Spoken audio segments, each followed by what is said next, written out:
समुपदेशनाच्या नावाखाली नैराश्यात असलेल्या महिलांशी लगट, मानसिक स्थितीचा गैरफायदा, गुंगीचं औषध देऊन अश्लील संबंध आणि व्हिडिओ रेकॉर्डिंग दाखवून ब्लॅकमेल ही काळीकुट्ट कहाणी आहे एका मानसोपचार तज्ञाची। थोड्या नव्हे तर तब्बल 100 पेक्षा जास्त तरुणींना आपल्या जाळ्यात ओढून त्यांच्या आबरूची लखतर काढणाऱ्या नराधामाची। डॉक्टर म्हणजे तसा दुसरा देवच असं म्हटलं जातं, मात्र याच देवाच्या आतील राक्षसानं सगळ्या हद्दी पार करत तरुणींचं लैंगिक शोषण केलं। अखेर पोलिसांनी या डॉक्टरला आपल्या ताब्यात घेत आपली खाकीवर्दी दाखवली।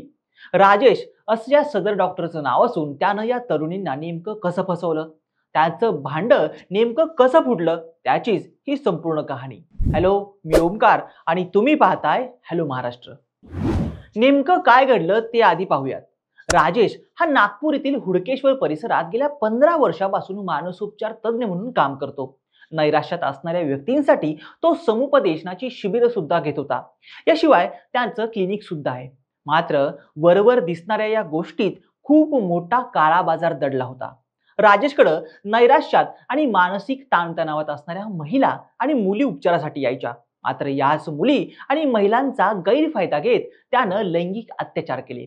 अनेकदा तो उपचाराच्या नावाखाली सहलींचं आयोजन करत होता। त्यावेळी हॉटेल किंवा फार्म हाऊसवर पीडितांना गुंगीचं औषध द्यायचा आणि त्यांच्यावर लैंगिक अत्याचार करायचा। धक्कादायक गोष्ट म्हणजे काही महिलांशी त्यानं क्लिनिकमध्ये सुद्धा शारीरिक संबंध प्रस्थापित केले होते।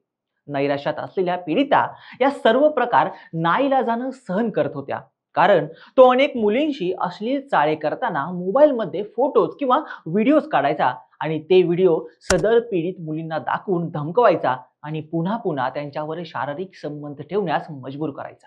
आतापर्यंत राजेशने अंदाजे 100 पेक्षा जास्त मुली आणि महिलांचं लैंगिक शोषण केल्याची माहिती आता तपासात समोर येते। मात्र एका पीडितीच्या धैर्यानं हा सगळा भांडाफोड समोर आला। गेल्या वर्षी नोव्हेंबरमध्ये आरोपी मानसोपचार तज्ञानं सुमारे 10 वर्षापूर्वी त्याच्याकडे येणाऱ्या एका तरुणीला तिचे त्या काळचे फोटो दाखवून तिला ब्लॅकमेल करणं सुरू केलं होतं। त्याच्या ब्लॅकमेलिंगला कंटाळलेल्या संबंधित तरुणीनं हिम्मत करून पोलिसांकडे तक्रार केली। तेव्हा पहिल्यांदाच या विकृत मानसोपचार तज्ञाच्या अनेक वर्षांच्या दुष्कृत्याचा भांडाफोड झाला। पोलिसांनी नोव्हेंबर महिन्यात या संदर्भात गुन्हा नोंदवत आरोप लागलेल्या मानसोपचार तज्ञाला पॉक्सो आणि लैंगिक छळाच्या आरोपात अटक केली होती। त्यानंतर जेव्हा पोलिसांनी या प्रकरणी सखोल तपास केला तेव्हा पोलिसांना जी माहिती मिळाली ती आणखीन धक्कादायक होती। पोलिसांनी मानसोपचार तज्ञाच्या ऑफिसमधून जप्त केलेल्या हार्ड डिस्कमध्ये अनेक आक्षेपार्ह फोटो आणि व्हिडिओ सापडले। त्यामुळे आरोपी मानसोपचार तज्ञानं आजवर अनेक तरुणी आणि अल्पवयीन मुलींसोबत गैरकृत्य केलं असावे असा पोलिसांचा अंदाज आहे। आतापर्यंत मागच्या 10 वर्षात मानसोपचार तज्ञाकडे कोणकोणती महिला उपचारासाठी येऊन गेली त्यांच्याशी पोलिसांकडून संपर्क साधला जातोय। त्यातच भर म्हणजे 4 जानेवारीला आणखीन 2 महिलांनी मानसोपचार तज्ञाच्या विरोधात तक्रार दिल्यानं आतापर्यंत त्याच्या विरोधात लैंगिक छळाचे एकूण 3 गुन्हे दाखल झालेत। राजेशनं आतापर्यंत अनेक मुली आणि महिलांचं लैंगिक शोषण केलं। अश्लील व्हिडिओ इंस्टाग्रामवर टाकण्याची धमकी देऊन तो आताही लैंगिक अत्याचार करत होता। त्यामुळे अनेक मुली आणि महिला त्रस्त झाल्या होत्या। मात्र अनेकींचे लग्न झाल्यामुळे संसार तुटेल या भीतीपोटी कुणीही त्याच्या विरुद्ध तक्रार करण्यास धजावत नव्हत्या।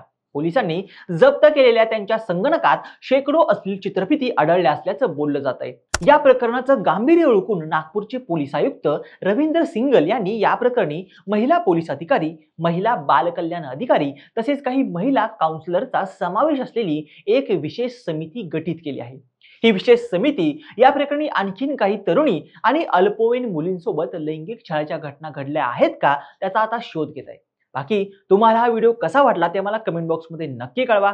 अशाच नवनवीन आणि माहितीपूर्ण व्हिडिओसाठी आमच्या हॅलो महाराष्ट्र या चॅनेलला लाईक, शेअर आणि सबस्क्राईब करायला विसरू नका। व्हिडिओ शेवटपर्यंत पाहिल्याबद्दल धन्यवाद।